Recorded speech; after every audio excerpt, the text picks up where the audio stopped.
Hello students, कैसे हैं आप लोग। हम आशा करते हैं कि आप सभी स्वस्थ होंगे और पढ़ाई लिखाई कर रहे होंगे। जो प्रीवियस लेक्चर था उसमें हम लोग पढ़ लिए थे यंग डबल स्लिट एक्सपेरिमेंट, और आज हम लोगों को एक नया टॉपिक स्टार्ट करना है, प्रकाश का विवर्तन यानी डिफ्रैक्शन ऑफ लाइट। क्या स्टार्ट करना है? विवर्तन यानी डिफ्रैक्शन ऑफ लाइट। उसके पहले हम दो तीन बातें कहना चाहेंगे कि कुछ बच्चे बोल रहे थे कि सर जो लैंग्वेज है, जैसे जहाँ पे ब्राइट फ्रिंज बन रही है वहाँ पे किताब में लिखा है कि ये जो फ्रिंज है वो मैक्सिमा है, और जहाँ पे जो डार्क फ्रिंज बन रही है वो मिनिमा है। अब एक बात समझो, मिनिमा, मैक्सिमा, उच्चिष्ट, निम्निष्ट, ये सब लैंग्वेज का यूज़ करने से क्या मतलब है? जब तुम्हें चीज़ें समझ में आ रही है। जाहिर सी बात है, यहाँ पे ब्राइट फ्रिंज बन रही है, वहाँ पे जो इंटेंसिटी है वो सबसे ज़्यादा है, मैक्सिमम है, और जहाँ पे डार्क फ्रिंज बन रही है वहाँ पे इंटेंसिटी 0 है यानी मिनिमम है। अब मिनिमा तो समझ में आ रहा है ना कि इंटेंसिटी कम है, तो वहाँ पे डार्क फ्रिंज बन रही है। जहाँ पे उच्चिष्ट है यानी जहाँ पे दीप्त फ्रिंज बन रही है, ब्राइट फ्रिंज बन रही है, वो उच्चिष्ट है, सीधी सी बात है। तो उच्चिष्ट, निम्निष्ट ऐसे बोलोगे ना तो लैंग्वेज थोड़ी सी अलग जा रही है ना। अब डार्क फ्रिंज और ब्राइट फ्रिंज हमने वहीं पे क्या किया था, कवर किया था कि डार्क फ्रिंज को डार्क फ्रिंज बोलेंगे और ब्राइट फ्रिंज को ब्राइट फ्रिंज बोलेंगे। यहाँ पे भी हम लोग वही करेंगे। यहाँ पे भी हम लोग मिनिमा, मैक्सिमा, उच्चिष्ट, निम्निष्ट ऐसी एलियन लैंग्वेज का यूज नहीं करेंगे। एलियन लैंग्वेज ये तो बुक में लिखी है, बुक में लिखी है तो लिखी रहने दो। जो चीज़ देखो, आज की डेट में बहुत सारी चीज़ें बहुत आसान होती है, सिर्फ इसलिए वो इतनी ज़्यादा कठिन होती चली जाती हैं कि ना तो उसको फील कर पा रहे हो, ना उसको समझ पा रहे हो, सिर्फ लैंग्वेज के चक्कर में। तो ऐसी लैंग्वेज यूज करो जो कि गलत भी ना हो, सही भी हो, और तुम्हारे लिए अच्छी भी हो, आसान लगे, थोड़ा सा उसमें फील आए, ठीक है ना। तो जहाँ पे ब्राइट फ्रिंज बनेगी उसको हम ब्राइट करेंगे, और जहाँ पे डार्क फ्रिंज बनेगी उसको हम डार्क फ्रिंज कहेंगे। डार्क को कहीं पे मिनिमा देखने को मिलेगा, कहीं कहीं पे निम्निष्ट देखने को मिलेगा, कहीं कहीं पे उच्चिष्ट देखने को मिलेगा ब्राइट फ्रिंज में, और कहीं कहीं पे उसको मैक्सिमा बोला जाएगा। ठीक है, ठीक है। अभी ये क्या बात है, चलो समझ में आती है। विवर्तन क्या है? प्रकाश का विवर्तन। प्रकाश के विवर्तन की अगर बात की जाए तो सिंपली जब हम लोग देखें, किसी एक शैडो को देखें, छाया बन रही है किसी भी वस्तु की, उसकी छाया को अगर ऑब्जर्व करें गौर से, तो उस छाया के बगल बगल में कुछ ऐसा दिखेगा कि जो उससे थोड़ा कम डार्क रहेगा। छाया कैसी होती है? डार्क होती है ना, काली होती है। जैसे ये हाथ है, इधर से लाइट भेजोगी तो इधर इस हाथ की क्या बन जाएगी? शैडो बन जाएगी। अब उस शैडो को अगर तुम गौर से ऑब्जर्व करो, उसकी किनारे किनारे तुम्हें उससे कम डार्क, अगर पूरे हाथ का जो है ज़्यादा ब्लैक बनी है शैडो, तो उससे कम ब्लैक उसके पीछे पीछे उसके चारों तरफ क्या रहेगा, एक पतला सा आवरण रहेगा। या कहें कि उसको बहुत ज़्यादा गौर से अगर ऑब्जर्व कर लोगे तो तुम्हें ऐसे लगेगा कि डार्क ब्राइट, डार्क ब्राइट, ऐसे छोटी छोटी बारीक सी क्या है, फ्रिंजें हैं जो कि बहुत पास पास है, और ऐसा देखने को तुम्हें मिलेगा। ऑब्जर्व करना, कभी भी किसी छाया को ऑब्जर्व करना, जब लेक्चर देख रहे हो उसी समय उसको ऑब्जर्व करो, समझ में आएगा। ये क्यों हो रहा है? ये हो रहा है विवर्तन के कारण। प्रकाश का जो विवर्तन है वो, प्रकाश के बारे में हम लोग पढ़ेंगे, लेकिन जो विवर्तन है वो सभी प्रकार की तरंगों में देखने को मिलता है। अब है क्या विवर्तन? एक बात समझो, क्या हुआ, एक तुम्हारे पास अवरोध था। ऐसे मान लो कि तुम्हारे पास कोई एक गोल प्लेट है जो कि पारदर्शी नहीं है, अपारदर्शी, जैसे प्रकाश आस पास हो जाता है। इस प्रकार एक क्या थी, अपारदर्शी प्लेट थी। प्रकाश इधर से भेजा गया और क्या देखने को मिला कि प्रकाश यहां से जाने के बाद ऐसे ऐसे मुड़ गया टकराने के बाद, और इसकी छाया जितनी बड़ी बननी थी उतनी बड़ी नहीं बनी, कम बनी। या कहें कि जहां हम एक्सपेक्ट कर रहे थे कि वहां पे छाया बनेगी, वहां पे प्रकाश एंटर कर गया।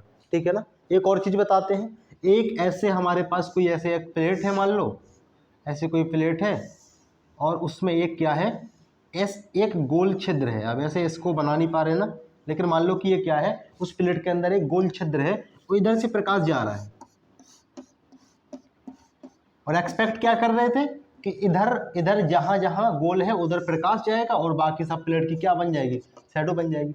लेकिन क्या हुआ कि जितना गोल ये था उससे प्रकाश थोड़ा सा ऐसे निकल गया, और ये गोल काफी ज्यादा बड़ा गोल बन गया। बात को समझ पा रहे हो? ये ऑब्जर्वेशन देखने के बाद क्या पता चल रहा है, प्रकाश टकरा रहा है और प्रकाश किनारों पे मुड़ जा रहा है, किनारों पर मुड़ जा रहा है, यही विवर्तन है, बस खत्म खत्म। विवर्तन कोई बहुत बड़ी चीज नहीं है। विवर्तन क्या है, किसी वस्तु से टकरा रहा है, उसके किनारों पर मुड़ जा रहा है, इधर मुड़ेगा उधर मुड़ेगा, चारों तरफ क्या होगा, बिखरेगा। या कहें कि सरल संचरित प्रकाश के विचलन को भी हम लोग क्या कह देते हैं, विवर्तन बोल देते हैं। सरल संचरित प्रकाश के विचलन को भी कहीं कहीं पे विवर्तन कहते हैं। ठीक है, सेम परिभाषा क्या है, अपारदर्शी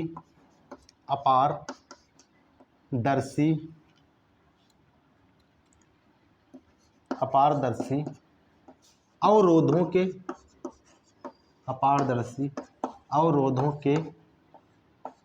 किनारों पर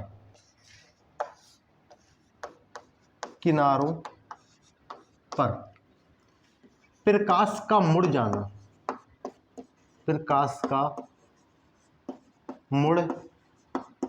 जाना क्या कहलाता है, मुड़ जाना विवर्तन कहलाता है, विवर्तन कहलाता है। ठीक है, या कहें कि प्रकाश के रेखीय संचरण में विचलन हो जाना क्या कहलाता है, विवर्तन कहलाता है। और भी एक लिख सकते हो, प्रकाश के रेखीय संचरण में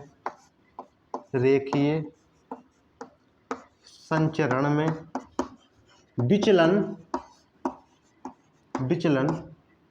प्रकाश का विवर्तन कहलाता है, प्रकाश का विवर्तन कहलाता है। अवरोधों के किनारों पर प्रकाश का मुड़ जाना विवर्तन कहलाता है। और विवर्तन सभी प्रकार की तरंगों के लिए सत्य है, चाहे वो अनुप्रस्थ हो, चाहे वो अनुदैर्घ्य हो, चाहे वो प्रकाश तरंगे हो, चाहे वो रेडियो तरंगे हो, चाहे ध्वनि तरंगे हो, चाहे द्रव्य तरंगे हो, जल तरंगे हो। ठीक है ना, सभी प्रकार की तरंगों के लिए क्या है, विवर्तन होता है। ठीक है, ठीक है, आगे बढ़ते हैं।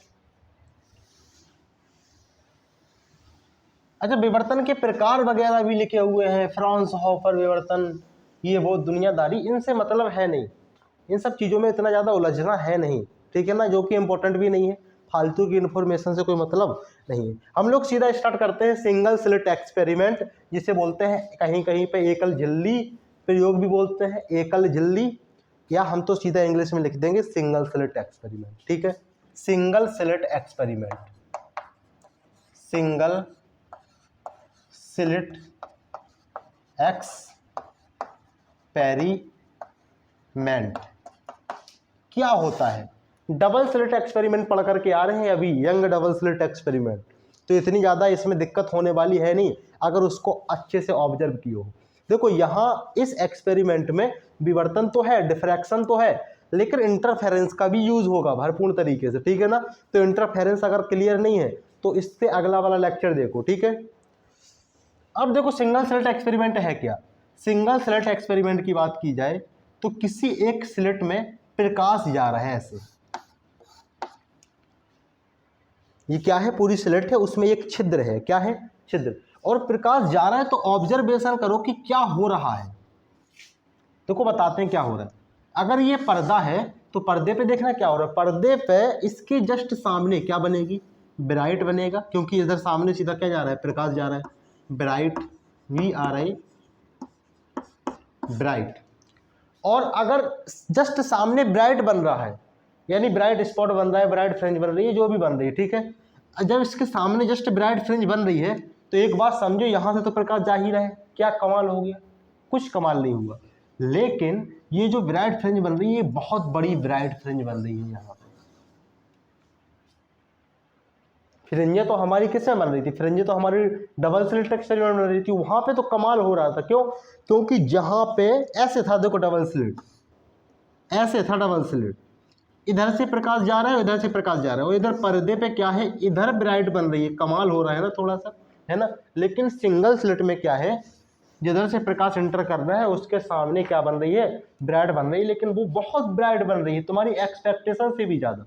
लेकिन अब और कमाल क्या हुआ सोचो, उस ब्राइट के बगल में एक छोटी सी और ब्राइट बनी, जस्ट बगल में तो डार्क बनी, छोटी डार्क बनी, उसके बाद और छोटी, लेकिन ये इसके मुकाबले बहुत छोटी थी, लेकिन फिर भी फ्रिंज बनी।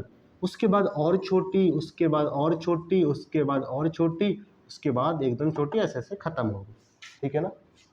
इस बिग ब्राइट के बगल में एक छोटी ब्राइट फ्रिंज बनी, इसके बगल में और छोटी, इसके बगल में और छोटी, इसके बगल में और छोटी, इसके बगल में और छोटी, ऐसे एक सिमेट्रिक पैटर्न रिपीट हुआ। क्या हुआ?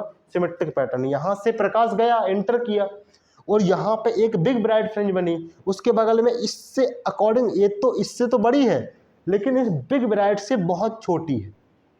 ठीक है ना।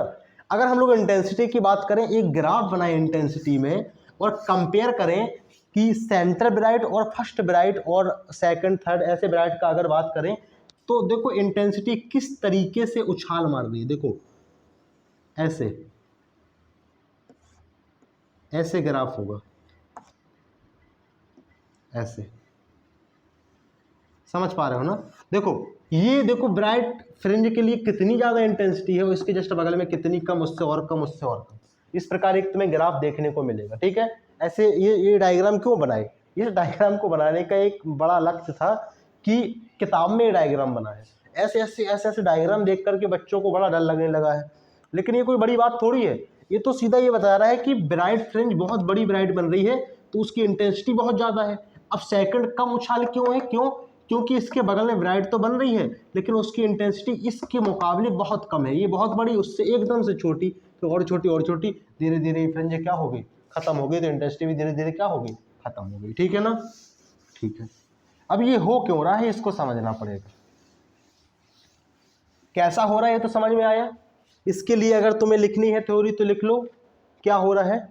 सिंगल स्लिट एक्सपेरिमेंट में हमें एक अद्भुत नज़ारा देखने को मिलता है। ऐसे लिख लो, सिंगल स्लिट एक्सपेरिमेंट में हमें एक अद्भुत नज़ारा देखने को मिलता है। वो अद्भुत नज़ारा ये है कि स्लिट के जस्ट सामने सेंटर पे एक बिग ब्राइट फ्रिंज बनती है और उसके बगल में फर्स्ट ब्राइट उससे काफ़ी छोटी, फिर उससे सेकंड ब्राइट और छोटी और छोटी और छोटी, और फिर हमें क्या होता है? Pattern, same pattern, symmetric pattern होता है इधर भी और उधर भी, और फिर पैटर्न एक समय के बाद क्या हो जाता है? खत्म हो जाता है। ठीक है ना। क्यों? क्योंकि कुछ ना कुछ तो नंबर होगा ना उन फ्रिंजों की संख्याओं का। ठीक है, अच्छी बात है, समझ में आई बात। अब देखो क्या करना है।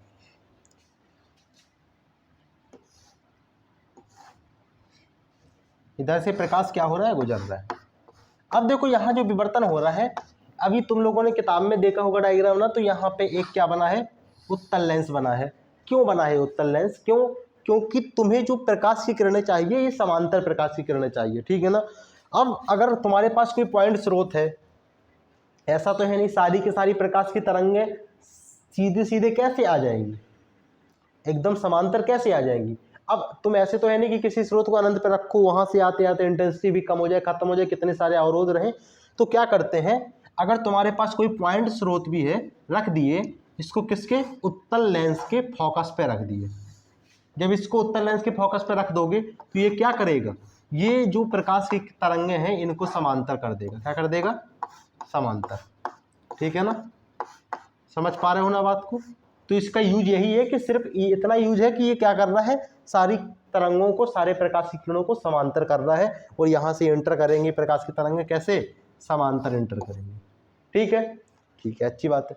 जब यहाँ पे एंटर की तो पैटर्न देखो क्या है, ये सेंटर है, ये क्या है? सेंटर है, और यहाँ कहीं पे फर्स्ट ब्राइट बन रही होगी, फर्स्ट ब्राइट बन रही होगी।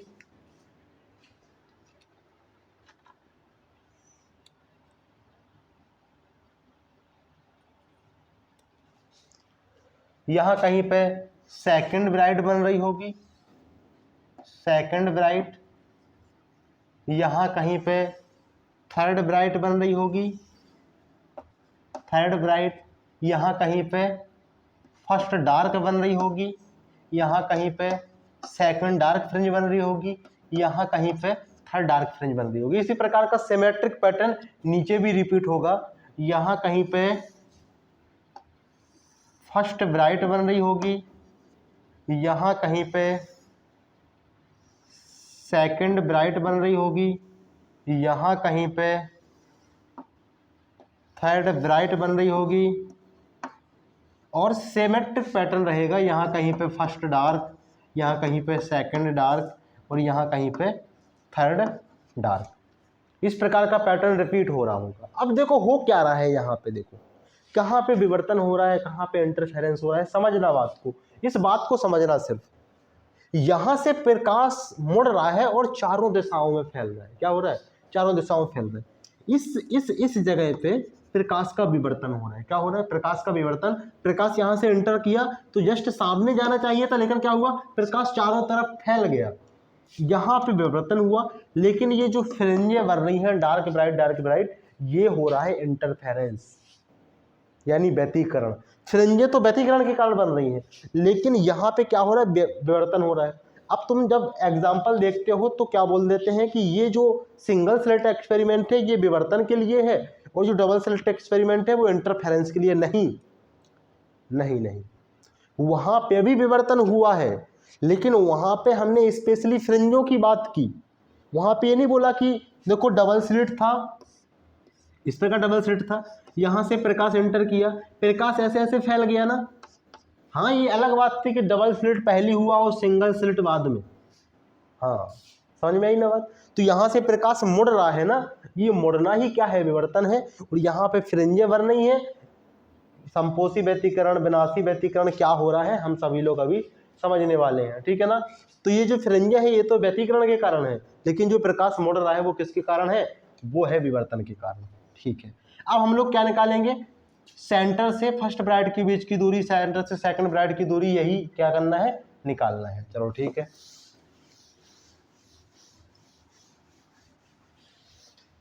अगर देखा जाए सिंगल स्लिट को, तो सिंगल स्लिट कुछ इस प्रकार है। यहाँ कहीं पे क्या है? सेंटर पे क्या बन रही है? सेंटर पे ब्राइट फ्रिंज बन रही है। सेंटर पे ब्राइट क्यों बन रही है? देखो समझना।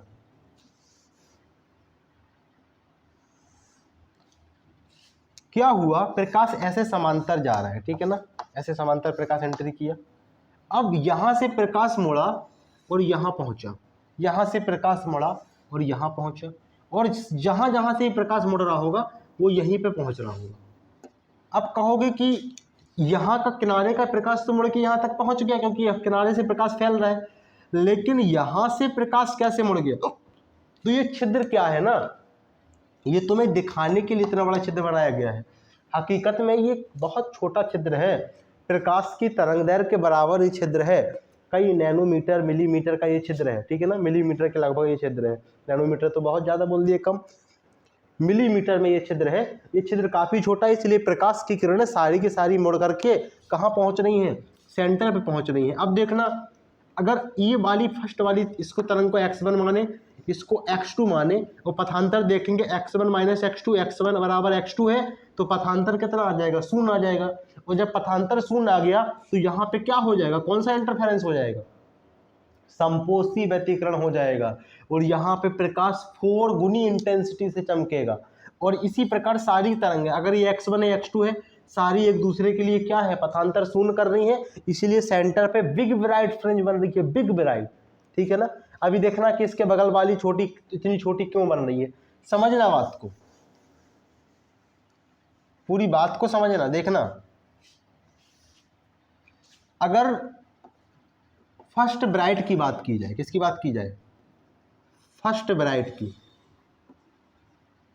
और ये सेंटर है, और अगर यहाँ से एक अविलंब खींचा जाए तो ये क्या है? थीटा एंगल है, यही था। ये अगर x1 है और ये x2 है, तो ब्राइट फ्रिंज के लिए, फर्स्ट ब्राइट है, ब्राइट फ्रिंज के लिए क्या है? डेल्टा x का मान, पथांतर का मान क्या है? डेल्टा x के लिए शर्त क्या है? यानी x1 माइनस x2, x2 बड़ा है x1 छोटा है, तो x2 माइनस x1 बोल दो पथांतर को, ठीक है ना।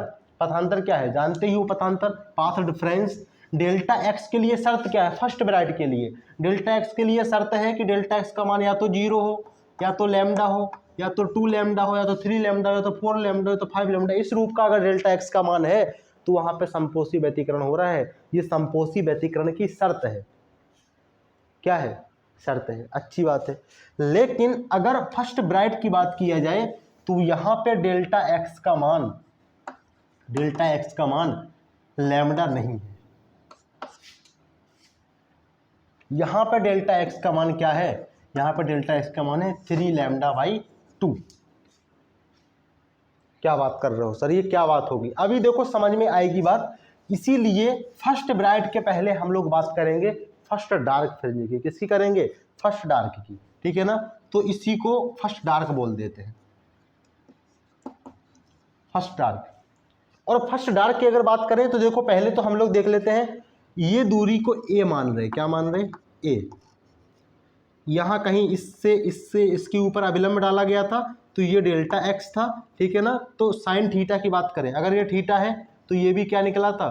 थीटा निकला था। साइन थीटा बराबर क्या हो जाएगा? साइन थीटा बराबर लंब बटे कर्ण, यानी डेल्टा एक्स बटे ए। ये तुम्हारा क्या है? एक स्टार समीकरण है, इसको याद रखना। साइन थीटा बराबर क्या है? डेल्टा एक्स बटे ए। और यहाँ पे शर्त क्या है फर्स्ट डार्क के लिए? फर्स्ट डार्क के लिए डेल्टा एक्स का मान क्या होना चाहिए? इंटरफेरेंस की बात की जाए, जब डार्क फ्रिंज बन रही है तो डेल्टा एक्स का मान क्या होता है? डेल्टा एक्स का जो मान होता है वो इस रूप का होता है, λ/2, 3 λ/2 और 5 λ/2 और 7 λ/2, इस रूप का होता है। ठीक है ना? यानी क्या होता है? 2n + 1 λ/2 के रूप का होता है। यहाँ पे n की स्टार्टिंग किससे होती है? n की स्टार्टिंग यहाँ पे होती है 0 से। किससे? 0, 1, 2, 3, इस प्रकार से होती है। ठीक है ना? अगर यहाँ पे 2n-1 बोल दें, 2n-1, तो यहाँ पे n की स्टार्टिंग 1 से कर दो। 1, 2, 3, 4, ये क्या है? थोड़ा ज़्यादा सुटेबल है। ठीक है ना? अब एक बात समझना, जब यहाँ पे डेल्टा एक्स का मान λ/2, 3 λ/2, 5 λ/2, 7 λ/2, 9 λ/2 इस रूप का है, ये क्या है? ये क्या है डेल्टा एक्स? इंटरफेरेंस का लेक्चर देखे ना, अगर इंटरफेरेंस का लेक्चर देखे हो तभी समझ में आ रही है ये बात, नहीं तो हवा हो जाएगा, कुछ भी समझ में नहीं आएगा। डेल्टा एक्स मतलब λ/2। जब डेल्टा एक्स का मान λ/2 होगा तो फर्स्ट डार्क फ्रिंज बनेगी इंटरफेरेंस में। किसमें? इंटरफेरेंस में, डबल स्लिट एक्सपेरिमेंट में। लेकिन अभी समझो, यहाँ पे अगर हम एक बात बोलें कि यहाँ फर्स्ट डार्क भी बनेगी और डेल्टा एक्स का मान लैम्डा के रूप का होगा, तो थोड़ी सी क्या हो जाएगी? हड़बड़ाहट हो जाएगी। क्या हो जाएगी? हड़बड़ाहट। तो घबराना नहीं है, इस प्रॉब्लम का सॉल्यूशन तुमको बताते हैं। ठीक है ना? अगर देखो ये तो सिंगल स्लिट एक्सपेरिमेंट है। क्या है? Single slit. और एक तरंग यहाँ फर्स्ट डार्क तक नहीं पहुँच रही, बहुत सारी तरंगें फर्स्ट डार्क तक पहुँच रही होंगी। और देखना बात को, अगर हम मान लें कि ये टोटल तरंगें कितनी है? 100 तरंगें फर्स्ट डार्क तक पहुँच रही। कितनी? 100। और एक बात समझना, इन सबको मिटा करके सिर्फ समझने के लिए देखना। अभी इसको दोबारा से बना देंगे। ये तो सेंटर है, ये तो क्या है? सेंटर। यहाँ कहीं पे फर्स्ट डार्क फ्रिंज बन रही है, फर्स्ट डार्क। और अगर ये टोटल तरंगें 100 तरंगें हैं तो ये पहली तरंग है, ये फर्स्ट है, और ये क्या है? 100वीं तरंग है, 100वीं। और यहाँ तक पहुँच रही है। ये x1 है और ये क्या है? x2 है। x1 क्या है? पहली तरंग का पथ, और x2 क्या है? 100वीं तरंग का पथ। इसके लिए अगर बात की जाए तो x1 x2 - x1 क्या है? डेल्टा x है। इन दोनों का पथांतर क्या है? डेल्टा x का मान लैम्डा है। दोनों का, पहली का और 100वीं का क्या है पथांतर? लैम्डा है। और जब पहली और 100वीं का लैम्डा है तो यहाँ पे क्या होना चाहिए? यहाँ पे होना चाहिए इंटरफेरेंस। कौन सा इंटरफेरेंस? समपोषी व्यतिकरण। क्यों? क्योंकि डेल्टा एक्स का मान लैम्डा है। लेकिन रुको, थमो, अगर यहाँ कहीं पे एक 50वीं तरंग जा रही होगी, यहीं पे जा रही होगी कि नहीं? और जो 50वीं तरंग जा रही है, अब देखना, जब पहली और 100वीं के बीच में पथांतर लैम्डा है तो देखना, पहली और 100वीं के बीच में अगर लैम्डा है तो पहली और 50वीं के बीच में क्या है? λ/2 है पथांतर। क्या है? पहली जस्ट डिस्टेंस क्या हो गया? आधा हो गया ना। ये क्या हो गया? आधा हो गया। चलो ठीक है। अब एक बात समझना, देखो कैसे, देखना एक बात समझना, साइन थीटा तो फिक्स है, अगर डेल्टा एक्स का मान किया जाए तो ए इधर जाएगा, जब ए का मान आधा हो गया तो क्या हो जाएगा, λ/2 हो जाएगा कि नहीं।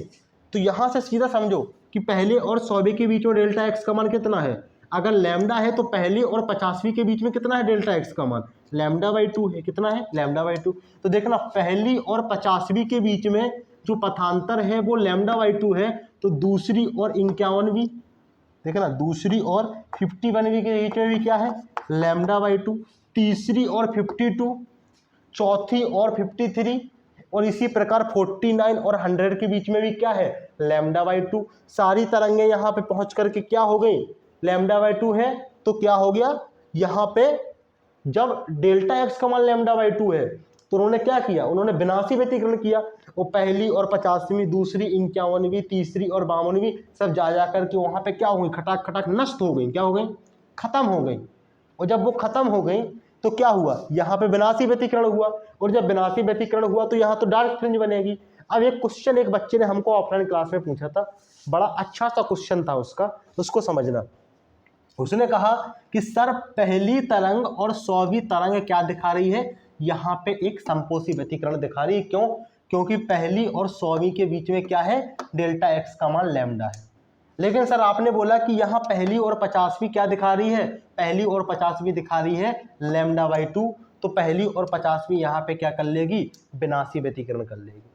उसने कहा कि सर जब पहली और 100वीं यहाँ पे लैम्डा दिखा रही है तो दूसरी और 98वीं, दूसरी और 99, दूसरी और 99, तीसरी और 98, चौथी और 97, इस प्रकार ये सब भी लैम्डा दिखा रही हैं, तो इन सब का क्या होना चाहिए, यहाँ पे संपोषी व्यतिकरण होना चाहिए।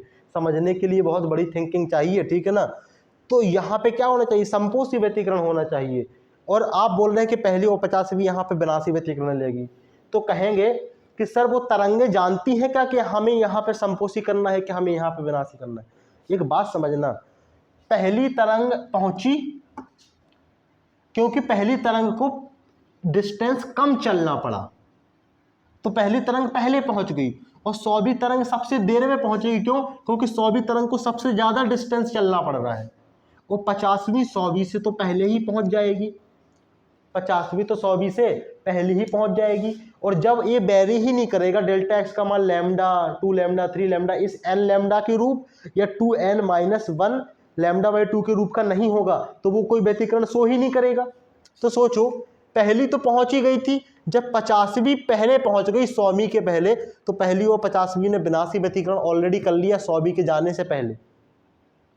जब तक 100वीं पहुंची तब तक तो विनाशी व्यतिकरण हो गया, वो नष्ट ही हो गई, तो फिर 100वीं क्या करेगी, कुछ नहीं करेगी।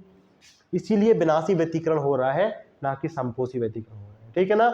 इसीलिए यहाँ पे फर्स्ट डार्क बन रही है, यहाँ पे डार्क फ्रिंजों के लिए जस्ट उल्टा हो रहा है, किसके लिए, डार्क के लिए।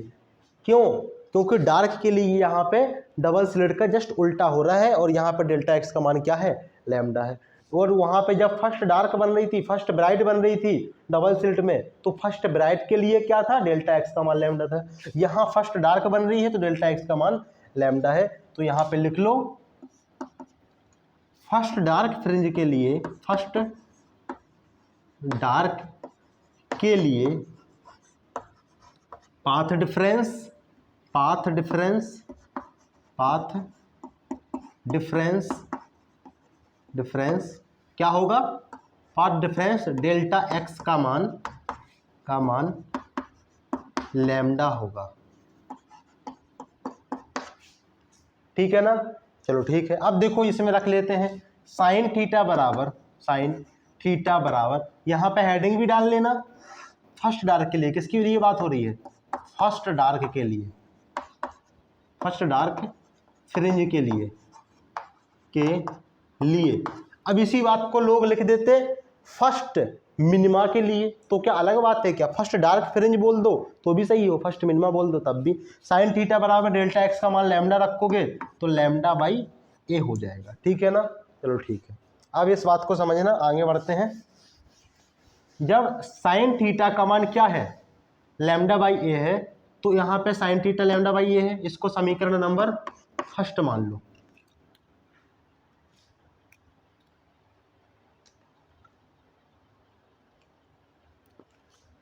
देखना यहाँ पे थीटा क्या है, बहुत छोटा है, थीटा क्या है, बहुत छोटा, तो साइन थीटा बराबर, यहाँ पे लिख लो स्टेटमेंट, थीटा छोटा है तो क्या होगा, साइन थीटा बराबर थीटा और थीटा बराबर टेन थीटा।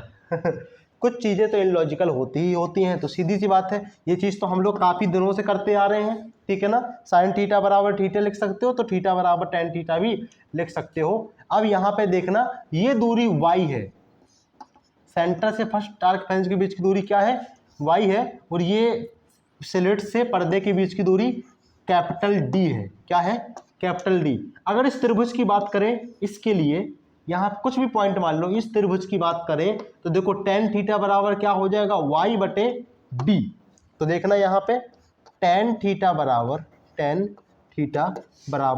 y बटे कैपिटल D, और इसको लिख सकते हो साइन थीटा के बराबर में, किसके बराबर में, साइन थीटा के बराबर है। और इसको मान लो समीकरण नंबर सेकंड, और जब समीकरण नंबर फर्स्ट और सेकंड को कंपैरिजन करोगे, इसको लिख लेना, देखना कंपेयर,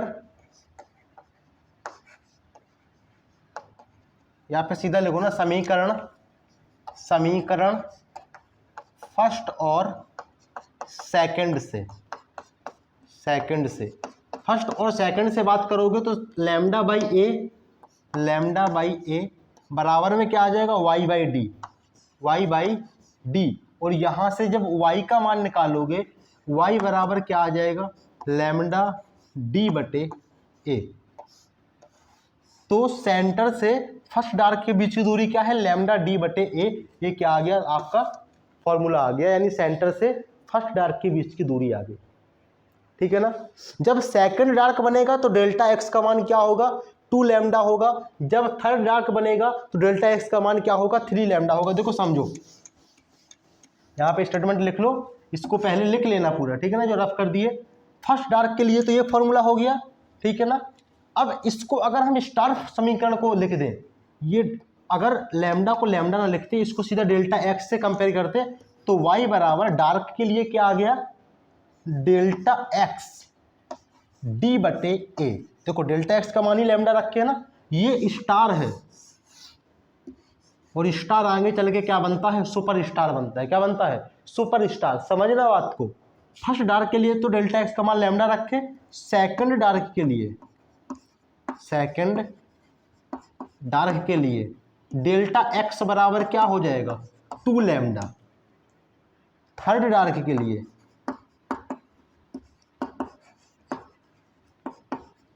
के लिए डेल्टा एक्स का मान क्या हो जाएगा, 3 लैम्डा। फोर्थ डार्क के लिए 4 लैम्डा, 6 डार्क के लिए 6 लैम्डा, 5 डार्क के लिए 5 लैम्डा। ऐसे अगर 10वीं डार्क फ्रिंज के लिए तो 10 लैम्डा। क्या 10वीं डार्क फ्रिंज बनेगी, उसके लिए तो हम लोग आगे डिस्कस करेंगे, ठीक है ना, कि एन का मैक्सिमम मान क्या होगा, कितनी मैक्सिमम ब्राइट फ्रिंज बनेगी, कितनी मैक्सिमम डार्क बनेगी, उन सब की बात हम लोग कर लेंगे। अभी तो ये डार्क के लिए पूरा देख लो, ठीक है ना। ब्राइट के लिए भी हम लोग देख लेते हैं। ब्राइट के लिए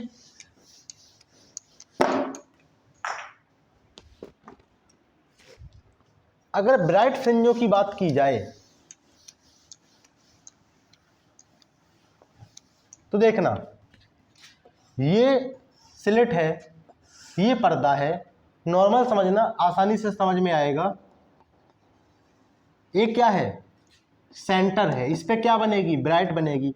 यहाँ कहीं पे क्या बनी, डार्क बनी, फर्स्ट डार्क बनी, तो फिर यहाँ कहीं पे क्या बनेगी, फर्स्ट ब्राइट फ्रिंज बनेगी।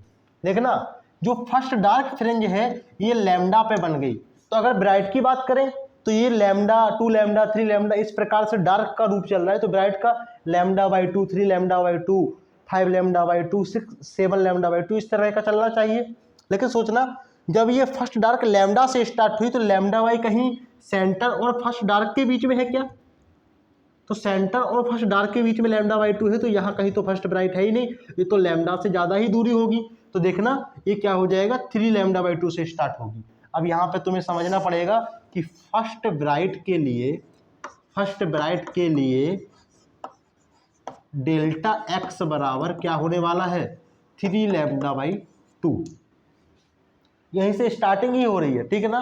और सेकंड ब्राइट के लिए सेकंड ब्राइट के लिए बात करोगे तो डेल्टा एक्स का मान क्या हो जाएगा 5 लैम्डा बाई 2। थर्ड डार्क की बात करोगे, थर्ड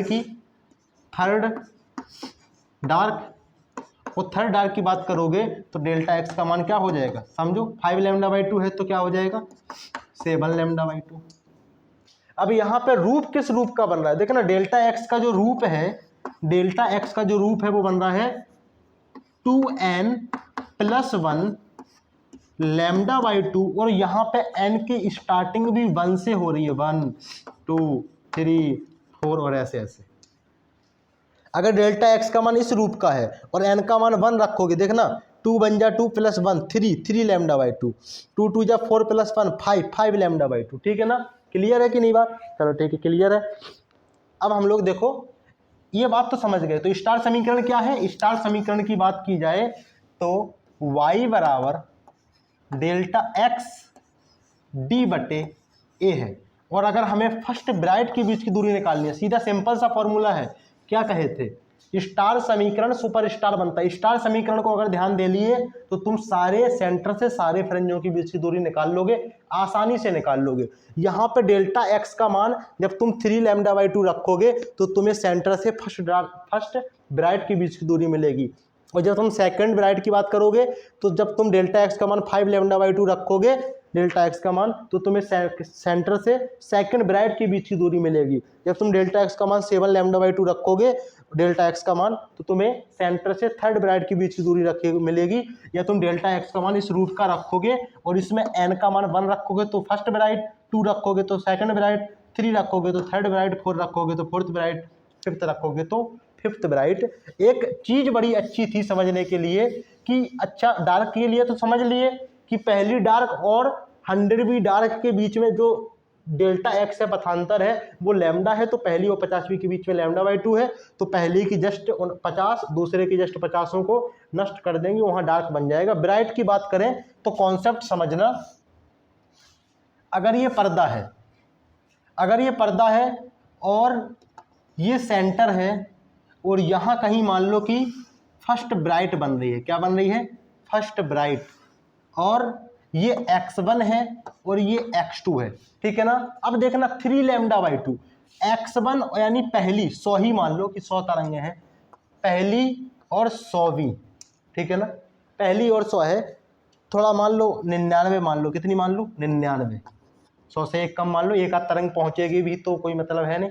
देखना अगर बात की जाए कि पहली और 99 के बीच में जो डेल्टा एक्स का मान है वो कितना है 3 लैम्डा बाई 2 है, कितना है 3 लैम्डा बाई 2। तो इसके हम 3 भाग करते हैं, पहली और 33 के बीच में क्या होगा लैम्डा बाई 2 होगा पहली, और ये क्या है 33वीं, और फिर ये क्या है